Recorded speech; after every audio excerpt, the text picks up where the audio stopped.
ওটা তো আগে যা বলা আছে পাসপোর্টে তাই, তারপরে এই ব্যাপারে আলাপ হয়নি আর কি। উল্লেখযোগ্যটা আচ্ছা, ওই যে পারপাসটা কি, আগে বলেছেন যে রেসিপ্রোসিটির ভিত্তিতে তুমি আমার 5 টাকা দাও, আমি তোমার 5 টাকা দেবো। এখন দেখলাম যে না, ও যদি 1 টাকা দেয় ভালো, আমি 10 টাকা দিতে রাজি আছি, কারণ ও যদি আমার এখানে আসে তাহলে আমার সুবিধা বেশি।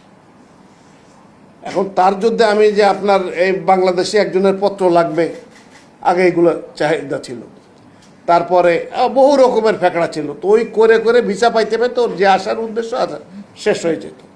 এখন সেটাকে আরও সহজ করা হচ্ছে যাতে বিদেশিরা কুইকলি আসতে পারে, কারণ আমাদের দেশে তো অত পুঁজি নাই, এই পুঁজিটা আসবে যত বাইরের থেকে ইনভেস্ট হবে তত।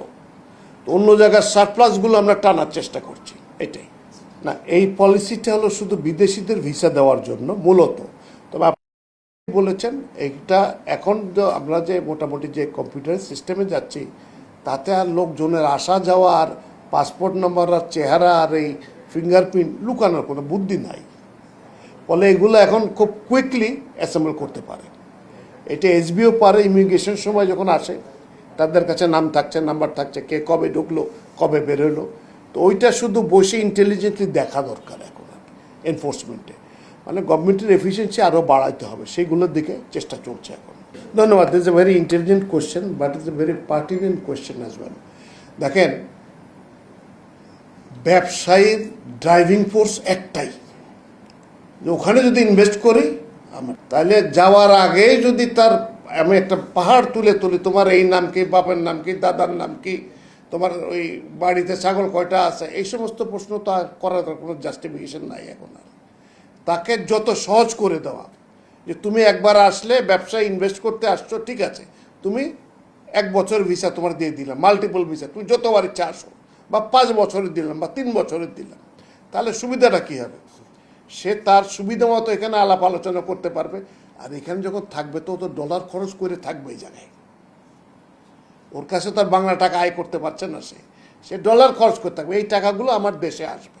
সে যদি ইনভেস্ট নাও করে, সে এসে এখানে বেড়াইলো, থাকলো, এর সাথে আলাপ করলো, 2 মাস আলাপ, 2 মাসের যে টাকা পয়সা খরচের হিসাব, এবং ওই যে কথাগুলো বলেন, ও ভয়ে কিন্তু খাবে হলো ভালো রেস্টুরেন্টে, ভালো হোটেলে থাকবে, তো ও মোটামুটি আমার একটা বেশ ভালো অঙ্কের টাকা রেখে যাবে, অন্তত এইটুকু লাভ তো হবে।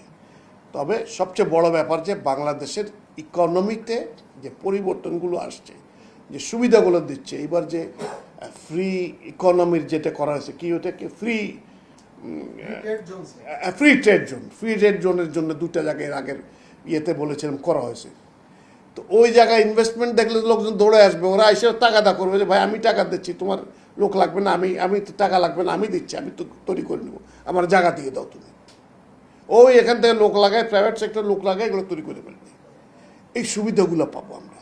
ফলে আমি এটা দেখি যে ইট ইজ হাই টাইম, এবং ইট ইজ ভেরি লাইকলি যে একটা তো চেঞ্জিং পর্যায়ে যাচ্ছি আমরা। এই পর্যায়ে গেলে হয়তো কিছুদিন পরে আমার মনে হইতে পারে না আরেকটু সুবিধা করা দরকার, বা এই জায়গায় টাইট দেওয়া দরকার।